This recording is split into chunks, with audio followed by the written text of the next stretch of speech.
朋友们，大家好，我们接着昨天的拍吧。昨天咱们不是说了吗？因为中国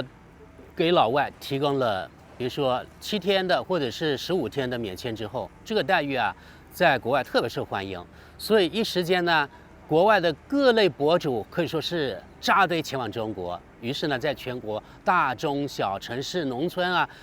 长出了很多很多的老外，他们呢拍摄一切他们认为有趣的东西。而且大部分这些节目都是在外国的平台以外语的形式，比如说英语啊，还有其他语言，主要是英语的多，因为我看的比较多，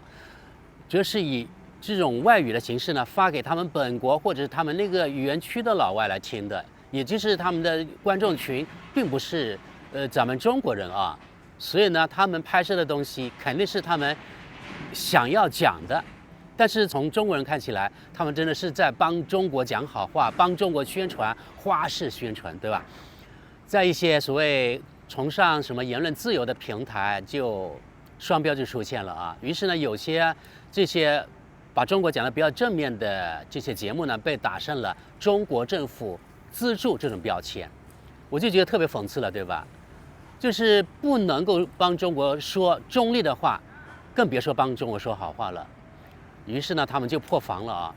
这是我最近看到这种非常搞笑、非常讽刺的现象。啊，一个是呢，说中国呢去的地方到处呢都非常的干净。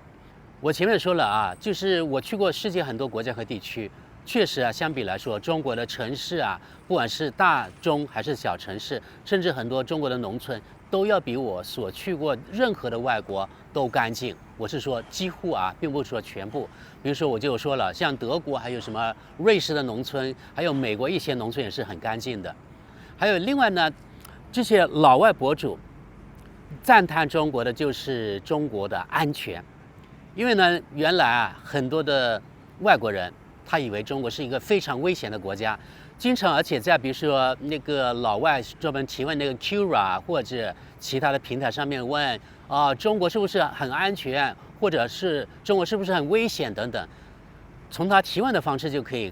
发现，就是很多或者这些提问的老外，他们认为呢，中国可能是非常危险一个国家，加上外国这些媒体又宣传，就是比如说中国的执政党对本国人们有多压迫，怎么样之后，这些人就更感觉呢中国不安全。另外，他们觉得中国不安全的地方，就觉得到处都是监控，这个监控的目的呢，就是为了压制中国本国的人民的。然后呢，他们就觉得啊，去中国不能做任何一点可能违背所谓这个政府意志的事情，不能说任何一句呢违背政府意志的话等等。所以呢，他们觉得要小心翼翼。但是到了中国之后，他们看见，比如说那个应该是一个英国还是爱尔兰的家庭，一家5口那个，对吧？他们全家那个老小一起到中国去旅游。他到了酒店的时候凌晨1点钟了，然后看到街上还有人，有的是女士单身在那个街上走，一边走一边滑手机，他就觉得特别不可思议。然后呢，还有另外一个博主，可能在深圳还是中国哪个城市，在一条相当于河滨大道或是河堤大道吧，晚上也是凌晨1、2点钟，有一个女孩甚至呢坐在河边，一边刷着手机呢，一边享受她个人独处的时刻。所以呢，这个外国博主也感到特别不可思议。他们认为啊，这是不是太危险了？你看，你中国的女孩在外面一个人啊，在他们国家，在德国一样，一般的女性晚上是99%，她是很担心在外面的啊。我不说100%了，99%，因为我旁边有个人，所以我就用余光看看这个人安不安全。就是后面这个可是不正常的人，应该是一个精神错乱的人，所以我得走了。你看，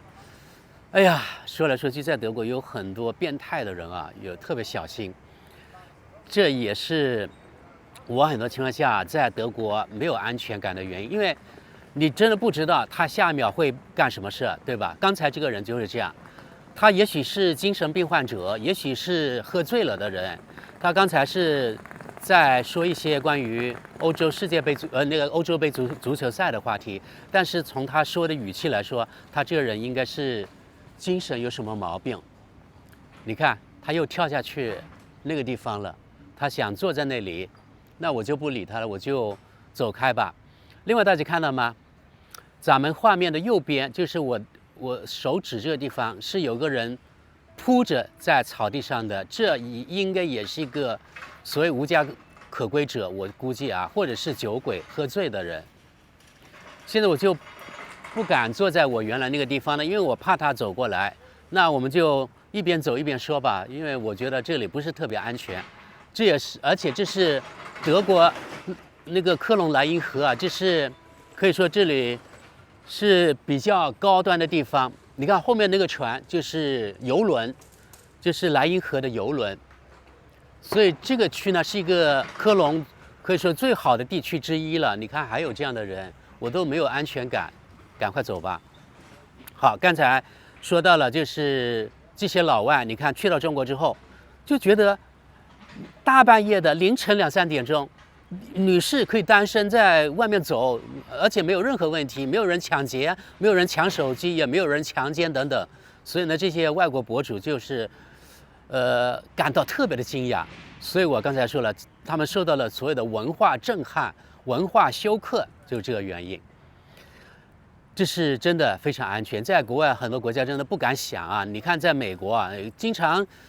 如果你一个人凌晨2、3点钟，女的可能就变成了一伙人的那个什么什么对象，对吧？另外呢，可能男的，被 biu biu biu 吃了几颗花生米都不一定。所以呢，这些呢都是有可能发生的。现在巴西啊或者哥伦比亚也有可能啊，因为他们的那个毒品贩子比较多，经常呢那个。他们帮派之间会发生枪战，比如说在一些那贫民窟里。这个原来我去那个巴西旅游的时候，我就听当地的导游说过，所以呢，一定要有当地的导游带领进那种所谓的贫民窟才安全一些，否则也是比较危险的。好，这是安全。还有一个呢。这些外国博主他们统一的印象就是中国特别的现代化，因为跟他们想象中的那个中国那个贫穷落后的混乱的那个危险的还有什么肮脏的中国完全不一样，这也是刷新了他们的认知。那就是现代化，现代化体现不仅仅是中国大部分城市啊。不管是再小的城市都好，就是高楼大厦特别多。当然了，就是高楼大厦并不是一个国家现代化的标志了啊，还有其他的，比如说中国到处，一个是那个轻轨地铁，你看都非常的干净，那个地铁站里面可以说是一尘不染，这不是吹牛的啊，因为我也是去过世界很多国家和地区了。最好的对标，中美2个国家，对吧？你把美国，比如说纽约的地铁跟上海的地铁相比，因为纽约和上海是可以对标的，都是呢最大的这种商业城市、金融城市，对吧？上海也是。你看看上海的地铁，不管是它的地铁的密度，还是地铁那个基础设施的新旧等等，这个可以说是完全吊打美国啊，吊打美国纽约。你看美国纽约里面的地铁有什么啊？有尿骚味儿，对吧？有老鼠，还有扎针的针头，那些酒鬼在里面睡觉、大小便都有，更别说那些什么大麻的味道了。在中国国内任何一个轻轨地铁站，不仅里面有免费的公厕，还有到处呢都干干净净的。另外呢，它的价格也非常的实惠，对吧？价格可能是美国纽约的1/5到1/10，所以各方面都是从中国的基础设施来说是吊打现在世界上几乎所有国家的现代化，体现在这个中国城市。刚才说了，不仅是高楼大厦，还有到处比较完备的公交系统、公交车、地铁、共享电动单车或者普通的共享单车。对吧？还有全国各地都通的现在高铁啊，而且现在呢，几乎通达全国各地的，好像就是除了那个新疆之外，还有几乎通达全国各地的，好像除了那个西藏之外，没有高铁，而且马上也快有了。通到全国的高铁，这高铁网是4万多公里，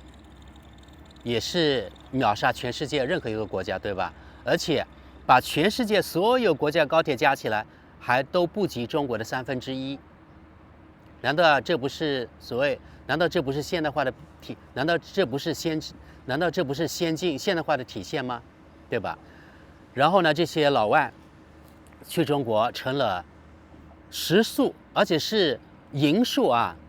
时速而且是匀速350公里每小时的高铁之后，他们就觉得，哎呀，这感觉真的是太好了。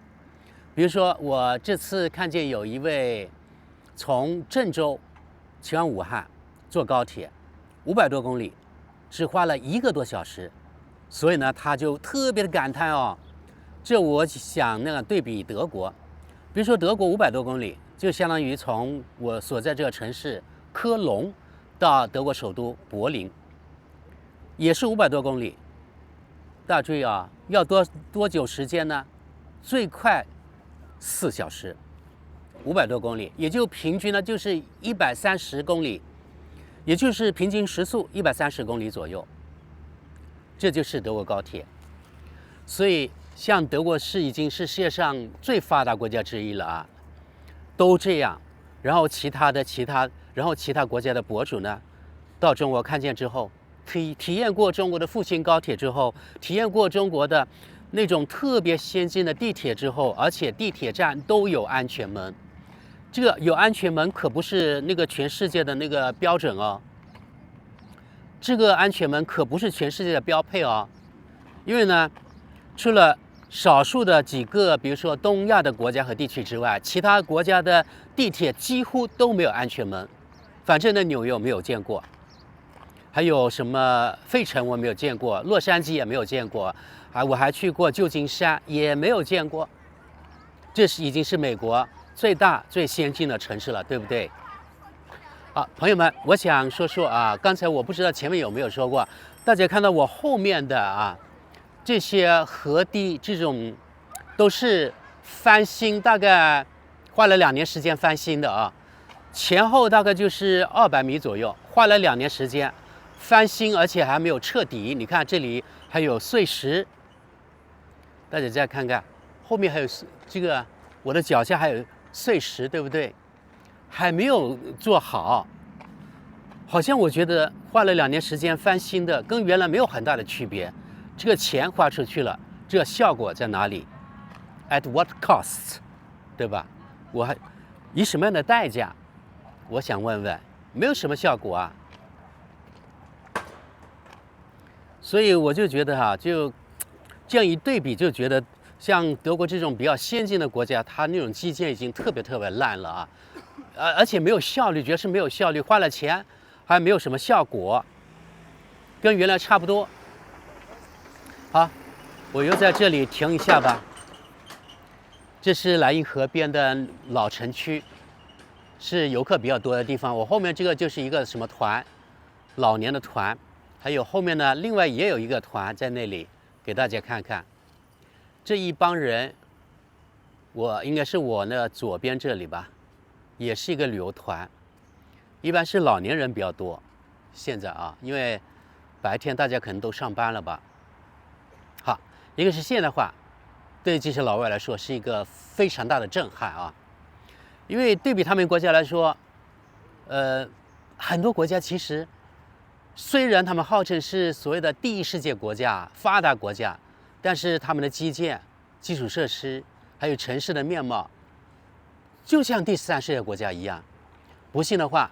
真的，如果你不信，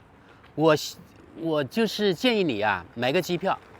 飞到纽约去，纽约是号称全世界可以说是最发达的一个城市，对吧？对不对？纽约不是号称世界第1强国、最牛逼的城市了，对吧？你买个机票到那个地方，然后呢，就是比如说纽约的 JFK， 也就是肯尼迪国际机场，这个相对来说要比另外那个机场先进一些。还有另外一个机场呢，还有另外一个机场叫纽瓦克国际机场，它是在新泽西那边。如果你从那边呢，比如说坐火车也好，还是打的也好，到纽约这边，你才知道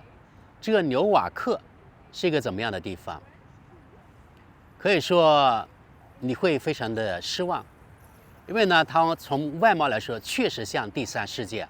我没有任何一点贬低纽约的情况，没有贬低美国啊，因为实际情况就是这样。如果不信，我就真的建议你花几千块钱人民币，你可以买张机票到美国来回了，或者1万块人民币左右。既然你们不相信我，或者那么向往美国，真的这一万块钱应该花呀，去见识真正的美国，我觉得应该是值得的吧，对吧？如果你1万块钱都拿不出来，也拿不到美国的那个签证，那就怪你自己没有本事了啊，对吧？美国并不是每个人都收的，除非你润过去，除非你对那个美国有用，比如说政治方面，你可以当耗材，那你可以很容易去美国，否则你就去不了。现在你看，我们这河边已经越来越多的旅游的人了。这里刚才说了，这是科隆地标一段之一啊。这个老外可能年纪轻轻的，现在早上已经在不知道是抽烟还是抽大麻，反正已经在抽上了啊。哦，说到抽大麻，我现在又讲一个题外话，因为呢，昨天我是在网上搜索，有位朋友叫我帮他带那个蛋白粉去外国，我不小心发现了一样产品，我感到特别的惊讶。什么呢？就是含有大麻的那个蛋白粉。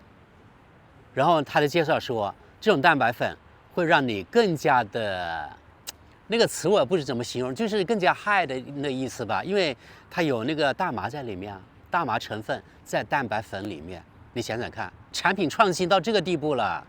因为今年4月、1月，那个德国已经大麻完全合法化了，所以它各种各样的产品可能会加入一些大麻。还有，也是题外话啊，一些可能没有去过荷兰的人不知道，在荷兰很多所谓的咖啡馆，他们叫 coffee shop。其实呢，在荷兰它就是大麻馆的意思，就是你去里面不是喝咖啡，而是去吸大麻。这点大家不要被它的名字所那个迷惑啊。这才是真正的挂羊头卖狗肉呢。好，我们回到我们今天的话题，这些老外博主去中国就觉得中国特别的，一个是干净，另外一个是特别的安全，还有呢特别的先进，还有第4个，这些外国博主共同的观察的结果就是，中国人特别的友好，特别乐于助人，这一点我也完全同意，因为中国人啊。特别是对外国人，不管你是白人、老外还是，反正看见你是外国人，我认为呢，可能有一定的崇洋媚外的心理，但是现在崇洋媚外绝对没有30年前那么厉害了。我认为这些友好的中国人是完全出于一种自发的帮助人的心理。比如说，有的博主录出来，他要去某个地方，但是不知道怎么去，然后呢，有一个中国人用他中国人自己的手机。帮他叫了一辆滴滴这出租车，然后呢，相当于他出钱把这个人送到那个目的地去了，也就是这个老外相当于免费在中国坐了一次的。这种待遇，我可以告诉大家，至少在德国99.9%不可能。反正我没有听说过哪个德国人帮另外一个外国游客或是另外一个外国人那个叫出租车帮他出钱的。这种事情我觉得在德国几乎不可能发生。当然，任何事情我不能绝对啊，所以我只能说几乎不可能，还有一点点可能啊。反正我没有听过，我没有遇到过。但是如果这种情况在中国，如果哪个人不管是中国人还是外国人，如果他真的遇到了困难，我肯定会帮，而且我也会帮他出这个出租车费。这点我觉得是全中国人一种共性吧啊。所以这个让外国人特别的感动。当然还有一些中国人呢，花了10分钟、20分钟，为了帮某个外国的游客找到某个地方的这种比比皆是，这种细节啊，让外国人特别的暖心。这也是中国人善良的体现吧。然后在中国，然后我觉得中国人与德国人很大的不同就是德国人真的非常冷漠，就是你可能经过一段时间之后，真正的认识他之后，他才会热起来。所以我昨天那个节目就说了啊，德国人比较慢热，这种慢热你也可以说它是冷酷啊。像在德国，如果你到处拍什么什么东西，大概率啊，德国人会特别的讨厌你，反对，认为你侵犯了他的那个肖像权，或者侵犯了他隐私。比如说，如果你到德国的某个农村去，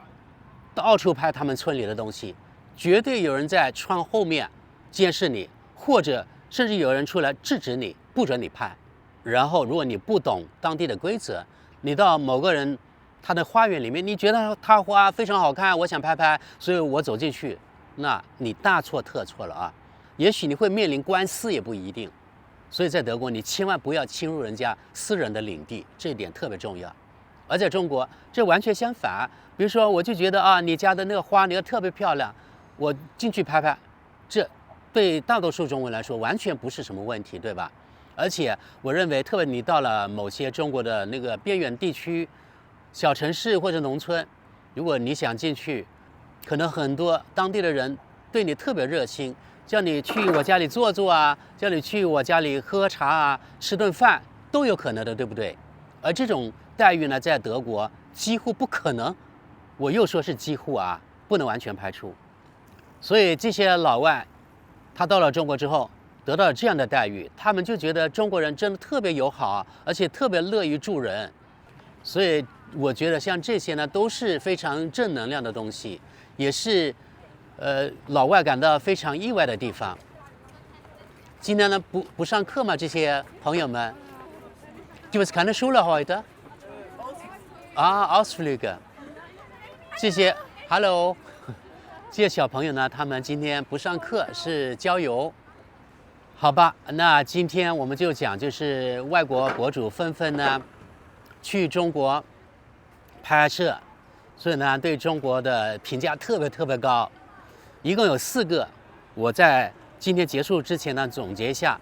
一个是呢觉得中国呢特别的干净，还有中国呢特别安全。另外呢中国非常的先进，还有一个就中国人非常友好，乐于助人。这是这几点，而且这几点我完全同意。因为呢我在国外这几十年去过那么多国家和地区，我觉得这对比真的是太强烈了。好吧，朋友们，说来说去，这些外国博主啊对中国那么感叹，还是因为说来说去就是外国这个媒体黑中国黑得太厉害了，所以导致了这些几乎所有的外国博主，不管是他们是从发达国家去的，还是欠发达国家去的，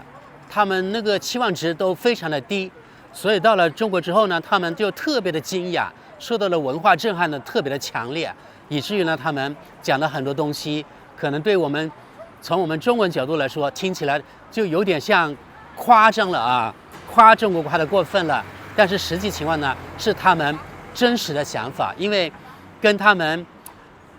就心目中原来没有去过中国的时候那个中国的形象和现实中的中国形象，这两者反差实在太大了，他们一时无法适应过来，所以呢，他们到中国各地，他们拍摄的东西都觉得是非常的好，非常新鲜，怎么样？有些细节可能我们中国人觉得，哎呀，这不是很正常的情况吗？但是对他们来说，已经是有点像外星人一样的东西一样了，所以让他们特别感到兴奋，感到意外。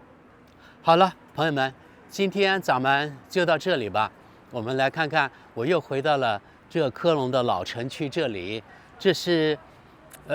每次呢比赛在这里，足球比赛，很多人在这里共同观看，叫 public viewing。我是不能进去，因为我带着这种摄像设备啊，还有这个自拍杆，他们怕这是什么可以打人的东西，可以有恐怖袭击的东西，所以我是不能够带这个东西进去的啊。另外呢，在最后我给大家拍一个比较搞笑的东西，等一下我用手机的那个主摄像头了，就不拍我了啊，给大家看看在德国有什么对我们中国人来说看起来特别无法理解的东西，等一下再说吧。朋友们，大家看到了吗？这里啊是德国的公共厕所，这是小便池。一个小便池呢，有4个人可以像那个十字架一样对着，一边瞅着对方一边撒尿的。这肯定是男士才能用啊，你能想象吗？反正叫我这样对着看着对方，然后呢小便，我可能小便不出来，但是呢德国人肯定是可以干得出来这种事情的啊。所以呢，我想给大家看看，就是德国怪事可多了啊。这就是德国的公共小便池啊，这是公共场所，就是看那个足球比赛的时候，大家呢要方便方便，对吧？然后还有什么粉色的那个小便池呢？是不是感到特别可笑？好，你看这里有这帮小朋友或是中学生在这里，应该是今天可能是相当于郊游吧，在来科隆这里。